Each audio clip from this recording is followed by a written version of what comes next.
information about people by using these commercial brain-computer interfaces demonstrates that if you use one, you're placing a lot of trust in whatever software is running it. And the only way software can deserve that kind of trust is if it's free software. So this is yet another example of how if you use non-free software, you're a sucker and they're white. Yeah, it's like watching mainstream television. You're being brainwashed, you're being given subliminals, you're asking for it.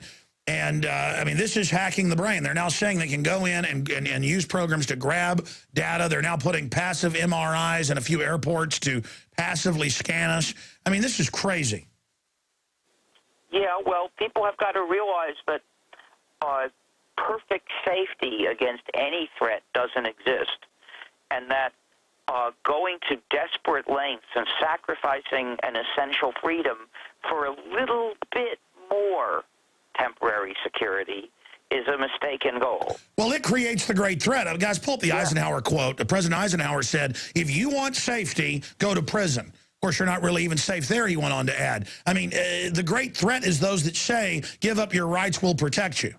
Yep. So is there any way to turn this around? I don't know. I mean, I don't know anything I could do that would turn it around. If I knew something, I'd be doing it. All I know how to do is try to spread the word and push wherever I get a chance. You talk to, I know, a lot of, fellow tech elites out there. I know you don't want to be called that, but, you're highly respected. I know you go to these conferences and things and rub shoulders. People like Bill Joy have said, hey, what we're building is dangerous 12 years ago in his Wired magazine piece, Why the Future Doesn't Need Us. I mean, do the elites think they're not going to get caught? No. I don't know that many people who would call themselves elite. I tend to know activists, not okay, but my question is, what is the establishment's got to know that the trap they've built, they're going to end up falling into it? And this is not a good idea. They probably just compartmentalize their lives. That's my guess. Yeah, no, that's it. Yeah, I've actually talked to rocket scientists, billionaires, and they're smart at one level, but they don't get the bigger picture. I'm afraid they don't.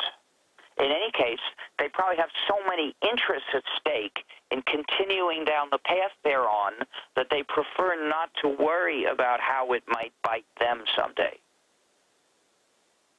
Yeah, it's kind of like let them eat cake, Marie Antoinette.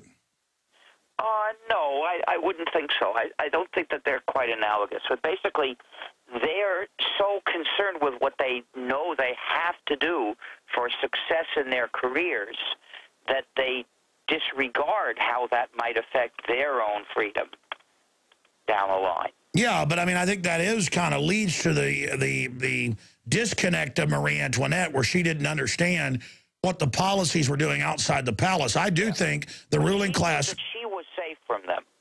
Barring a revolution, she knew that she was never going to go hungry.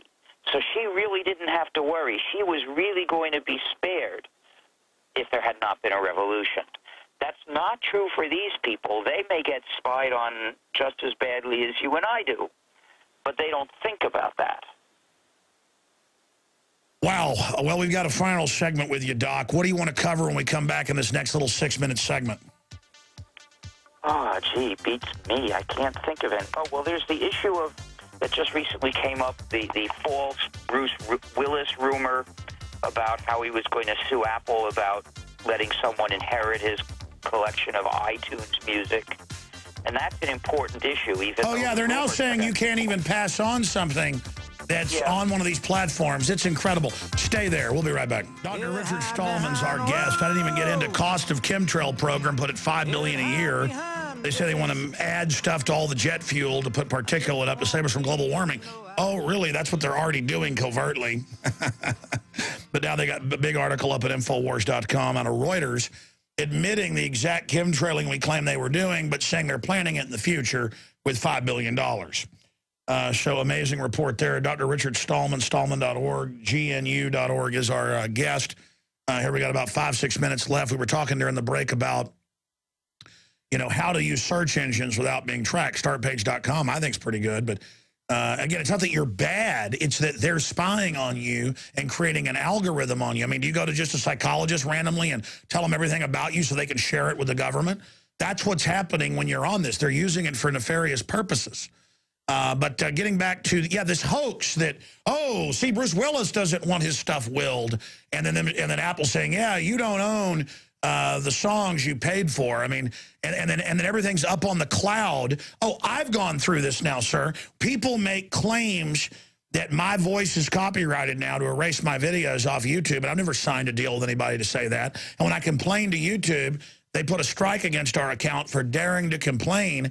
And then now the guy that does the Transformers voice, when he does interviews with school kids, they knock the video down saying his voice is copyrighted. When I have Joe Rogan on, they take the videos down saying they're copyrighted, even though Joe never agreed to any of that. So I meant to ask you about all those points. Well, I don't put anything on YouTube because I can't watch YouTube. You see, the YouTube site requires that you run non-free software one way or another. Since I won't run the non-free software, I can't see YouTube. No, but what about, I understand with you, but I mean the fact that they can, in the cloud, erase all the books they want, 1984, they could erase your voice. I mean, this is really dangerous. This makes, Fahrenheit, whatever it is, burning the books. Yeah. Well, I don't like to use the term the cloud, because it's a nebulous term. Right now, you're using it for one particular kind of service, and I know what you mean. But other people use the same term to mean other things, and people don't realize that these are several different things being called by one name, so I never use that term. You're putting your stuff in somebody else's server under their rules. Right, I agree, and, well, that's what you're talking about, and I think we shouldn't do that, and I don't do that. I have some recordings of music in digital form.